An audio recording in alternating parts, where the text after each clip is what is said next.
जय हिंद। अभी हम देखेंगे संसद के कार्य एवं शक्तियाँ के बारे में। संसद के पास जो है कितने प्रकार के कार्य है, उसके पास क्या क्या शक्तियाँ हैं। तो चलिए सबसे पहले देखते हैं कि मतलब उसके पास क्या क्या कार्य है और शक्तियाँ हैं। तो संसद के पास जो है वो विधायी शक्तियाँ हैं, वित्तीय शक्तियाँ हैं, प्रशासनिक शक्तियाँ हैं, न्यायिक शक्तियाँ हैं और संशोधनी शक्तियाँ हैं। तो सभी के बारे में हम डिटेल से देखेंगे। विधायी शक्तियाँ में क्या क्या आएगा, प्रशासनिक शक्तियाँ में क्या आएगा, तो सभी के बारे में हम देखेंगे अभी। तो संसद के जो है सबसे पहले आता है विधायी शक्तियाँ।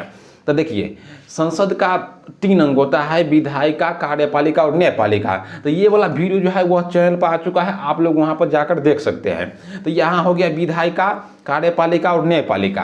तो यहाँ पर हम देखते हैं विधायिका क्या होता है। तो विधायिका जो कानून जो है बनाता है उसे विधायिका कहता है, जो कानून को लागू करता है वो कार्यपालिका हो गया, और जो न्याय करता है वो न्यायपालिका हो गया। तो ये सेपरेट वीडियो जो है वो चैनल पर आ चुका है, आप लोग वहाँ पर जाकर देख सकते हैं प्ले लिस्ट में जाकर। तो यहाँ पर हम देखते हैं जो है विधायिका।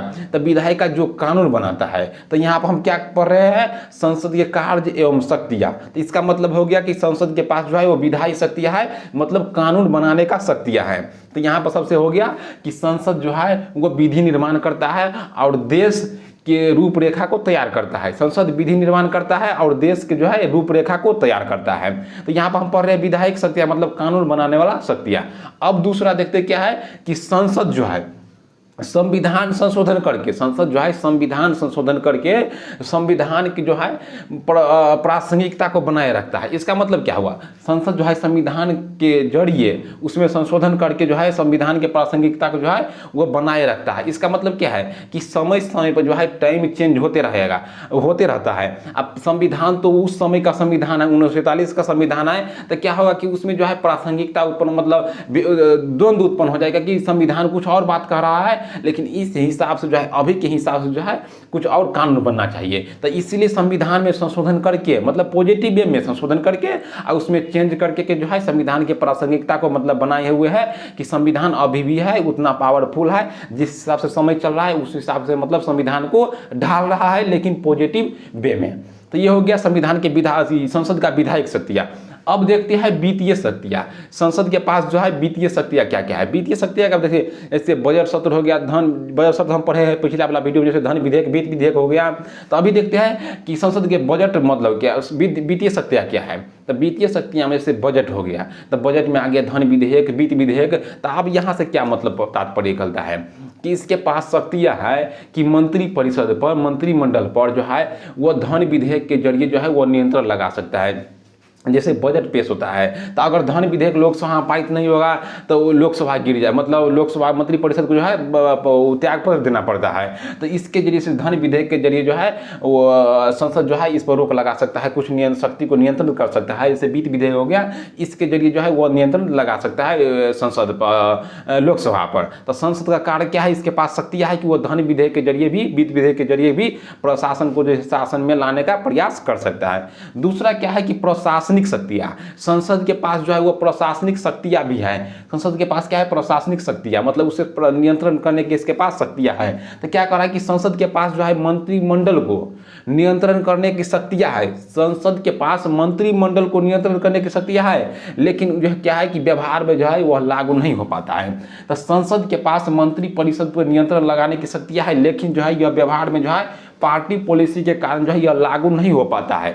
तो इसीलिए जो है मतलब पार्टी पॉलिसी के कारण लागू नहीं हो पाता है। ये क्या बोला है कि संसद के पास जो है वो मंत्री परिषद को, मंत्रिमंडल पर जो है मंत्रिमंडल को जो है नियंत्रण करने की शक्तियाँ है संसद के पास, लेकिन जो है बीच में जो है पार्टी पॉलिसी के कारण ये जो है व्यवहार में लागू नहीं हो पाता है। लेकिन कुछ और जो है कारण जो है कुछ और जरिए से जो है संसद इस पर जो है काबू पा सकता है। जैसे अविश्वास प्रस्ताव हो गया, जैसे किसी मंत्री पर अगर अविश्वास प्रस्ताव लगा देगा, जैसे मंत्री मनमाना कर रहा है, मतलब उस रूल के हिसाब से नहीं चल रहा है, तो उस पर क्या है कि अविश्वास प्रस्ताव ला के जो है मंत्रिमंडल को या मंत्री को उसे त्यागपत्र देना पड़ेगा। अगर अविश्वास प्रस्ताव पारित हो जाएगा तो उसे त्यागपत्र देना पड़ेगा। तो ये विश्वास प्रस्ताव, अविश्वास प्रस्ताव क्या होता है, कटौती प्रस्ताव, निंदा प्रस्ताव, यह सब वीडियो जो है वो आ चुका है, आप लोग वहां पर जाकर देख सकते हैं। तो अविश्वास प्रस्ताव के जरिए जो है वो जो है वह मंत्रिपरिषद और मंत्रिमंडल पर मंत्री पर जो है नियंत्रण लगा सकता है। दूसरा हो गया निंदा प्रस्ताव। निंदा प्रस्ताव वही हो गया कि किसी मंत्री अगर ठीक से काम नहीं कर रहा है तो उसे निंदा के जरिए जो है उसका काम के निंदा के जरिए जो है उसे सही पॉजिटिव वे में लाएगा या उसे हटाने का प्रावधान लाएगा। तो ये हो गया निंदा प्रस्ताव। ये काम रोको प्रस्ताव, जैसे कोई गलत काम कर रहा है, या काम रोको प्रस्ताव में ये नहीं होगा गलत काम कर रहा है, जैसे कोई आकस्मिक काम हो गया तो उसके बारे में जो है चर्चा हो सकता है। तो ये हो गया काम रोको प्रस्ताव। इसके द्वारा जो है मंत्री परिषद जो है वह प्रशासन मंत्री परिषद जो है वह शासन कर सकता है। जैसे चर्चाओं के द्वारा, मतलब चर्चा करके सदन में जो है कौन मंत्री क्या कर रहा है नहीं कर रहा है, तो उसके द्वारा भी प्रशासनिक शक्ति इस पर जो है लगा सकता है, इस वजह चढ़ा सकता है। ऐसे हो गया प्रश्न पूछकर भी, जैसे आप देखे होंगे शून्य काल होता है, प्रश्न काल होता है, उसमें भी क्या होता है कि मंत्री से आप प्रश्न पूछ सकते हैं। तो उसके जरिए भी हम लोग संसद के सदस्य जो है वह मंत्री से प्रश्न पूछता है और इस पर जो है प्रशासनिक शक्ति का जो है नियंत्रण थोड़ा थोड़ा डालता है। तो ये हो गया हमारा प्रशासनिक शक्ति, मतलब पहले हो गया विधायी शक्ति, दूसरा हो गया वित्तीय शक्ति और तीसरा हो गया प्रशासनिक शक्ति। अब देखते हैं संसद का निर्वाचन शक्ति क्या होता है। संसद का निर्वाचन शक्ति, संसद जो है राष्ट्रपति और उपराष्ट्रपति के निर्वाचन में भाग लेता है। इसका इस संसद का इतना पावर है कि वह राष्ट्रपति के निर्वाचन और उपराष्ट्रपति के निर्वाचन में भाग लेता है। तो ये हो गया हमारा, हाँ इतना देखिए कि राष्ट्रपति का चुनाव कैसे होता है, उपराष्ट्रपति का चुनाव क्या होता है, ये हम आगे वाला वीडियो में डिस्कस करेंगे। तो आप लोग निश्चित रहिए, ये आगे वाला वीडियो में हम कवर करेंगे। तो ये हो गया निर्वाचन शक्ति, मतलब संसद जो है वो राष्ट्रपति के और उपराष्ट्रपति के निर्वाचन में भाग लेता है। दूसरा क्या है कि न्यायिक शक्ति। तो आप देखिए संसद के पास न्यायिक शक्ति कैसे होगा। तो आप लोग बोलिएगा कि न्यायिक शक्ति के लिए तो न्यायपालिका अलग से है, जैसे हाई कोर्ट हो गया, डिस्ट्रिक्ट कोर्ट हो गया, सुप्रीम कोर्ट हो गया। तो ये सब क्या है, ये सब तो अलग से बना हुआ है।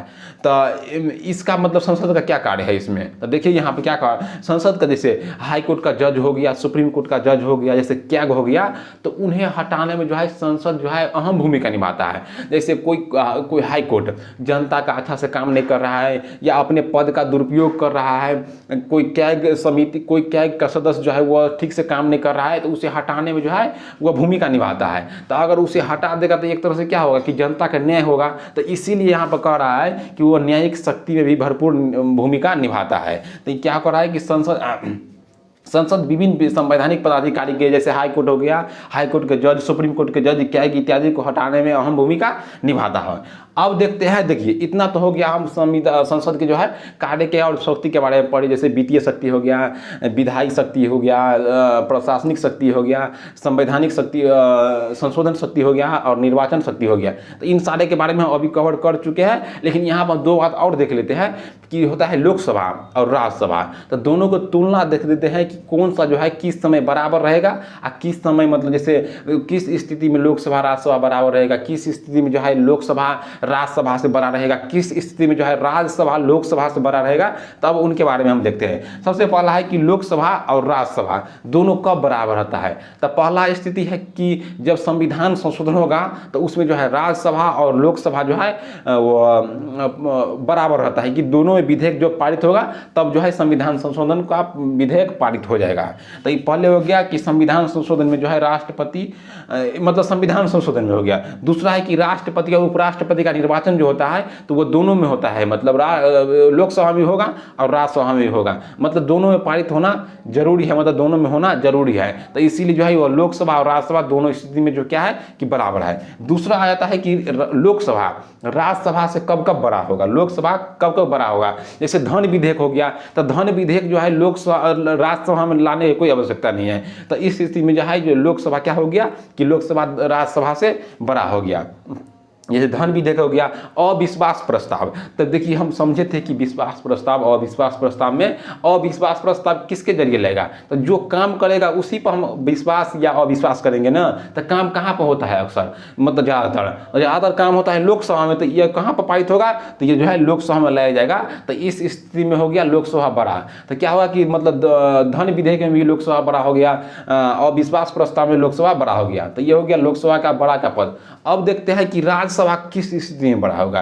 तो राज्यसभा 249 आर्टिकल के तहत जो है राज्यसभा अगर विशेष बहुमत से मतलब 2/3 बहुमत से अगर पारित कर देगा किसी विधेयक को, तो उस स्थिति में जो है संसद जो है राज्य सूची के विषय पर कानून बना सकता है। तो यहाँ पर क्या हो गया कि एक फंडा मिल गया हमें कि जो है राज्यसभा का इतना पावर है कि वो विशेष बहुमत से अगर किसी विधेयक को पारित कर दे तो संसद जो है राज्य सूची के विषय पर कानून बना सकता है। तो यहाँ पर देखिए सबसे पहले हम देख लेते कि संसद के विधायी शक्तियाँ हो गया, वित्तीय शक्ति हो गया, प्रशासनिक शक्तियाँ हो गया, न्यायिक शक्तियाँ हो गया, निर्वाचन शक्तियाँ हो गया। तो इतना शक्ति है, लेकिन शक्ति का जो बंटवारा है वो 3 हिस्सों में हुआ है। सबसे पहले राज्य सूची, केंद्र सूची और संवर्ती सूची। जैसे हो गया यहाँ पर संघ सूची, राज्य सूची और संवर्ती सूची। तो किस सूची में कितना सब्जेक्ट आता है, कितना विषय आता है। तो देखिए यहाँ पर जो है ये हो गया सूची के बाद ये हो गया विधि निर्माण, मतलब कौन विधि निर्माण करेगा। संघ सूची में केंद्र करेगा मतलब संसद करेगा, राज्य सूची में राज्य करेगा और संवर्ती सूची में केंद्र और राज्य दोनों करेगा।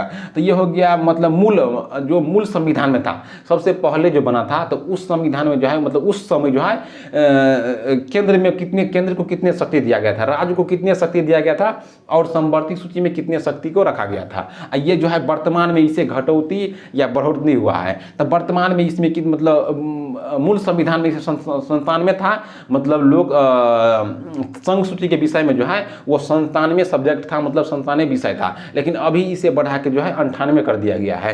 राज्य सूची में जो है वो शुरुआत में मतलब जब संविधान बना था उस समय 66 था, अभी जो है गूगल में 62 बता रहा है, लेकिन कुछ बुक में जो है वो 59 बता रहा है। तो संवर्ती सूची में जो है केंद्र राज्य दोनों काम करेगा, इसमें 47 से बढ़ा के जो है 52 कर दिया है। तो आप लोग इतना पढ़ लिए, इतना हम देख लिए। अब एक बार जो हम इसे रिवाइज कर लेते हैं, मतलब बारी बारी से जो है इसे रिवाइज कर लेते हैं। हम अभी क्या पढ़े हैं, आप लोग आंख बंद करके जो है एक बार इसे रिवाइज करिए। देखिए सबसे पहले हम यहाँ पर देखें कि हम अभी पढ़ेंगे संसद के संसद के कार्य शक्तियाँ के बारे में। तो संसद के कार्य शक्तियाँ के बारे में तो सबसे पहले देख लेते हैं कि संसद के कार्य और शक्तियाँ कितने प्रकार का होता है। तो सबसे पहले हम देखिए विधायी शक्तियाँ, दूसरा देखिए वित्तीय शक्तियाँ, तीसरा देखिए प्रशासनिक शक्तियाँ, फिर देखिए न्यायिक शक्तियाँ, फिर देखिए संशोधनीय शक्तियाँ। तो ये सब शक्तियाँ हम देख लिए। तो अब देखते हैं सबसे पहले विधायी शक्तियाँ। आप लोग आँख बंद करिए और रिवाइज करिए। अब देखिए संशोधन शक्तियाँ के मतलब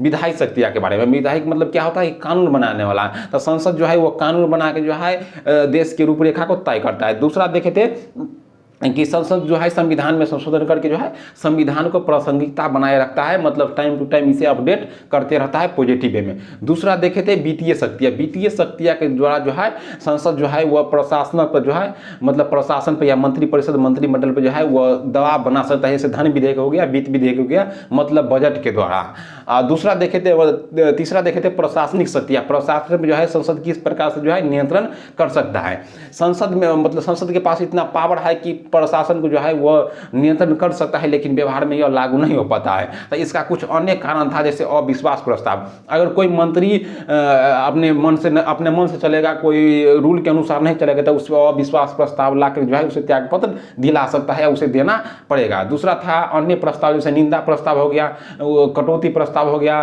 स्थगन प्रस्ताव हो गया। इसके जरिए भी इससे प्रशासन पर नियंत्रण लगा सकता है। अब देखते हैं न्यायिक शक्तियाँ। न्यायिक शक्तियाँ में क्या है कि संसद के पास इतना पावर है कि वो सुप्रीम कोर्ट के जज, हाई कोर्ट के जज क्या को हटा सकता है। तो वो अपने मनमानी करेगा तो उसे हटा सकता है। एक तरह से क्या हो गया कि जनता के पक्ष में उसे मतलब क्या हो गया कि मतलब वो निर्णय दिलाने का काम करता है।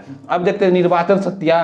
निर्वाचन शक्तियाँ में क्या देखे थे कि संसद जो है वो लोकसभा, संसद जो है राष्ट्रपति और उपराष्ट्रपति के बारे में जो है मतलब उपराष्ट्रपति के निर्वाचन में भाग लेता है। तो ये हो गया संसद के पूरा शक्ति के बारे में। अब देखते हैं कि संसद के जो है शक्ति जो है मतलब पूरा देश की शक्ति जो है वो 3 फटा गया है, संघ सूची, राज्य सूची और संवर्ती सूची। तो संघ सूची में जो है वो सबसे पहला जो है 97 मूल संविधान में जो है 97 विषय था, अभी जो है इसे बढ़ाकर 98 कर दिया है। राज्य सूची में जो है शुरू में जो है वो 66 था, अभी कहीं 62 गूगल में 62 बता रहा है और कुछ बुक में जो है वो 59 दे रहा है।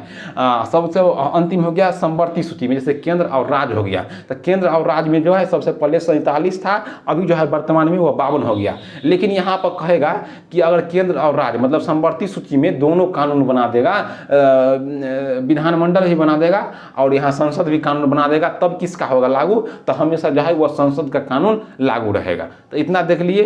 अब देखते हैं आगे नेक्स्ट वीडियो में। Thank you for watching this video.